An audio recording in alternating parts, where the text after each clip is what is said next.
하루라도 SNS를 안 하면 입안에 가시가 도는 분 있으신가요? 대부분의 정보를 SNS를 통해 얻진 않으신지요? 그렇다면 바로 이 작품을 보셔야 합니다. 바로 넷플릭스 오리지널 다큐멘터리 소셜 딜레마입니다. 이 작품은 페이스북, 트위터, 핀터레스트 등 굴지의 SNS IT 기업에서 회장, 임원 등으로 활동했던 사람들의 증언과 그 증언을 토대로 연출된 한 가정의 이야기로 구성되어 있습니다. 여기 평범해 보이는 한 가정이 있습니다. 식탁에서 아무렇지 않게 SNS의 알림을 확인하고 스마트폰 때문에 가족과의 대화가 단절되거나 다투는 모습은 비단 먼 나라의 이야기만은 아닐 것입니다. 그저 친구의 이야기와 새로운 기사들만 볼 뿐인데 뭐가 문제냐고 생각하는 사람들이 많을 것입니다. 하지만 그런 SNS의 시스템을 개발하고 전략을 수립했던 당사자들의 증언을 들어보면 생각이 달라질 것입니다.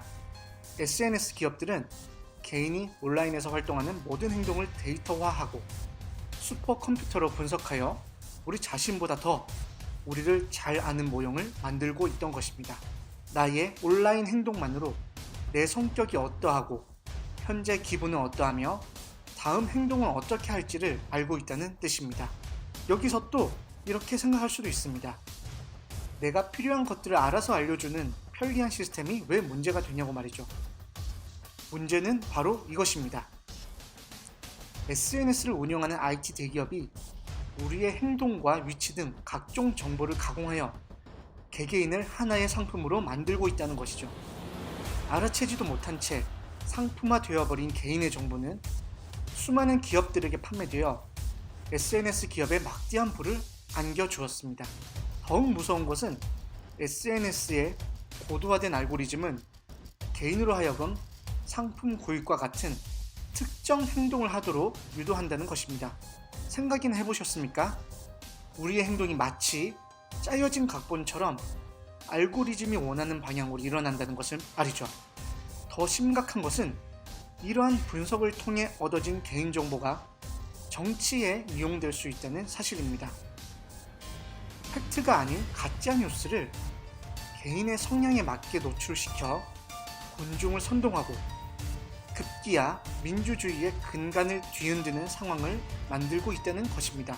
실제 지난 20여 년간 미국 시민의 정치 성향이 점점 양극화되어 가고 있다는 것을 알 수 있습니다. 국내에서도 상황은 같습니다. 2020년 7월 한국개발연구원에서 발표한 한국의 여론 양극화 양상과 기제에 관한 연구에 따르면 SNS와 인터넷 뉴스 매체가 사용하는 표현은 편향성이 높으며 이용자의 이념 성향에 유의미한 영향을 미칠 수 있다는 결과가 나왔습니다. SNS에 노출된 이용자는 그렇지 않은 이용자에 비해 더 진보적인 방향으로, 인터넷 뉴스 매체에 노출된 이용자는 더 보수적인 방향으로 이념 성향이 변화하는 것으로 나타났습니다. 매체가 편향적인 정보를 제공하고 같은 이념 성향을 가진 이용자가 동일 매체를 선별적으로 선택하는 경향이 심화되고 집단화될수록 여론 양극화가 진행될 수 있음을 시사하는 부분입니다. 어쩌면 우리는 이미 알고리즘에 의해 움직이는 수동적인 꼭두각시 인형과 같이 전락해버린 걸지도 모릅니다. 너무나도 나 자신을 잘 아는 알고리즘이 권유하는 대로, 시키는 대로 행동하다 보니 스스로 생각하고 판단하는 능력을 점점 잃어가는지도 모르겠습니다. 전 이 다큐멘터리를 보면서 영드 이어지 앤 이어지가 생각이 났는데요. 황당할 정도로 허무맹랑한 말만 하는 정치인이 지도자로 선택되고 양극화가 심화된 극중의 모습이 SF 드라마 속의 모습만은 아닐 거라는 무서운 생각이 들었습니다. 이 작품에 등장한 전문가들은 한 목소리로 말합니다. IT 대기업들이 스스로 고쳐나가겠다는 말은 믿어서는 안 된다고, 규제가 필요하다고 외칩니다. 우리나라의 경우 이런 거대 규모의 외국계 기업을 규제한다는 것 자체가 매우 어려운 일입니다. 하지만 국내의 IT 대기업을 대상으로 규제를 하나씩 만들어 나간다면 거대 기업에 의한 개인정보 악용은 막을 수 있지 않을까요? 다시 한번 여쭤보겠습니다. 하루라도 SNS를 안 하면 입안에 가시가 돋는 분 있으신가요? 그렇다면 바로 지금 소셜 딜레마를 보시기 바랍니다.